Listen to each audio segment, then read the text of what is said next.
Legendary cricket player and coach Jonty Rhodes is joining me in studio. Thank you so much for being here with me. Thank you, Jen, for having me. Well, we want to talk about your latest project. You're contributing to Cricket Lifestyle. Why don't you tell us how you transitioned from being cricket player, coach, surfer, to travel writer and blogger, essentially? Well, there's an old saying that those who can't teach. Pretty much stopped playing the game in 2003 and have been pretty much in a coaching role since then in India and South Africa, various other countries from Ireland to Namibia.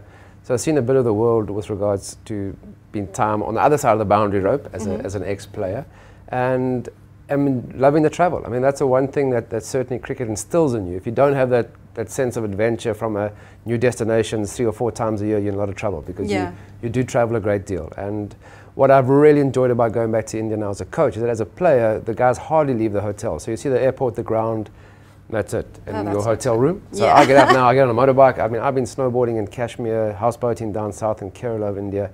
So I've seen pretty much most of India, and I've eaten my way kind of through it too. So now I've got that experience, you know, so I'm no longer just a cricket player. In fact, don't ask me too many cricket questions because that side of things are kind of on the back burner in my life now. But the travel-wise, I've really enjoyed. I've just kind of found that the more you learn about other people, the more you learn about yourself. So I go out there trying to learn about them and then grow myself. Well, we'll try to keep the cricket questions to a please. minimum. But why India? Why are you so passionate about India? Well, they pay big bucks. Oh, sorry, it's on TV. No, India is amazing. I mean, it's, you know, they've got about 22 states or provinces, and each state, from its languages and dialects to food, are unique, diverse. I mean, we call ourselves a rainbow nation, and rightly so. But within India, I mean, the diversity is just, it's huge. And from coast to coast, the bugbear is having to travel. The infrastructure, at least in South Africa, we have first-class infrastructure. So to get from A to B, not a sweat. Go to India, and it takes an entire day almost to get across Mumbai. I mean, from where we are down south in the city to the airport, it'll take you 2 hours with police escort.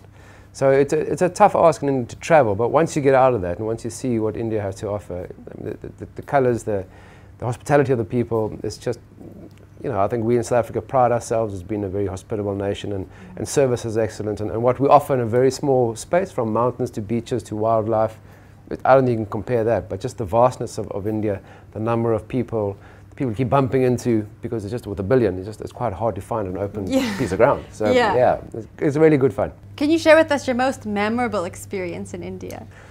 Well, so far, I think from a cricketing point of view, it's been as a coach. I toured with South Africa a few times and didn't get too many victories under the belt. Tough touring India way back in 1993 when we didn't know much about playing spin and having kind of grown up in hard bouncing pitches in South Africa.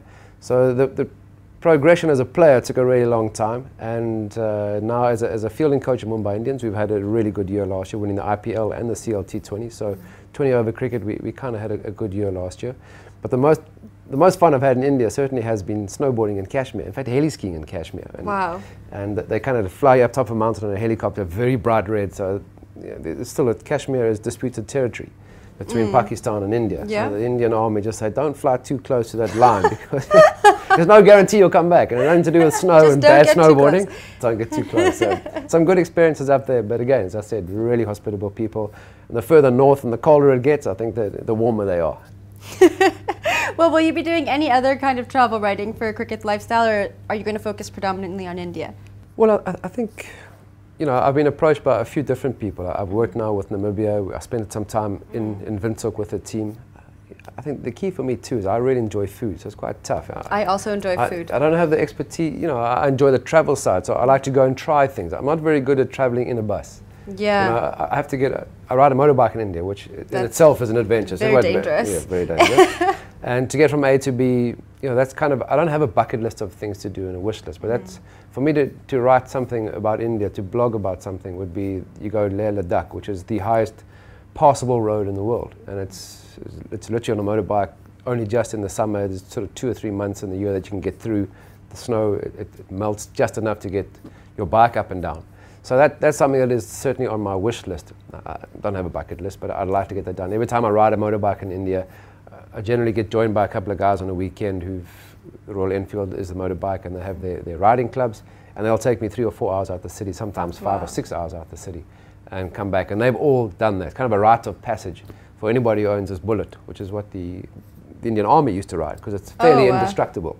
The bullet? The bullet, yeah. It used to be manufactured in the UK by Royal Enfield, and then, but the Indian Army took a huge consignment, and it actually warranted and justified a manufacturing process in India itself, in Chennai. Wow. And when the parent company in the UK, after all the wars ended, they had nothing else to sell. No one wanted their cannons. And they weren't really motorbike specialists. But in India, it's become, it's not a Harley Davidson. It's certainly not as sexy as a Harley, but it's hardcore riding. And the guys who ride it are passionate about their bikes, and it generally breaks down, but they all know how to fix it. So well, at least they know how to fix it. They all know how to fix it. Okay, what advice do you have for anyone who wants to travel to India? Yeah, I suppose I've seen a lot of people coming to South Africa with a sense of, the expectation or trepidation almost, and worried about this and heard about that and negative this.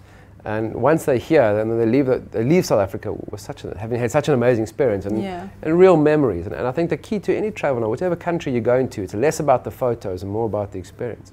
So it's the people you meet, the places that you see, rather than the pictures that you take. That for me has been the lasting memories I have of India. No one really goes through the photo albums anymore. Therefore, you have dinners and teas and I think 1,500 or 13,000 images on your laptop, and that's kind of where it stays. So when you travel these days, whether it's India or South Africa, it's really less about holding your camera out and showing whose is bigger, and more a case of let me experience that, let me interact. I mean, I'll eat on the side of the road, on the motorbike ride, on a bicycle ride, and the guys I'm riding with go, whoa, okay, if you want to eat that, we're not taking responsibility. They'll all eat it because they're accustomed to it. Right. But I mean, I really am a local, been in India enough, and as long as you can see people prepare it, it's cool. If it's been sitting there, you don't know when they last put it in an oven or when last saw the heat, don't touch it. So that's your advice. That's make sure my you advice. can see the preparation. Make sure, and when they go chickpea or chili, choose the chickpea. Chickpea? Chickpea or chili? Always? Yeah, always chickpea. Why not chili? Because chickpea's got chili in it. Okay. Yeah, but the chili is just chili. Chili and chili. Yeah.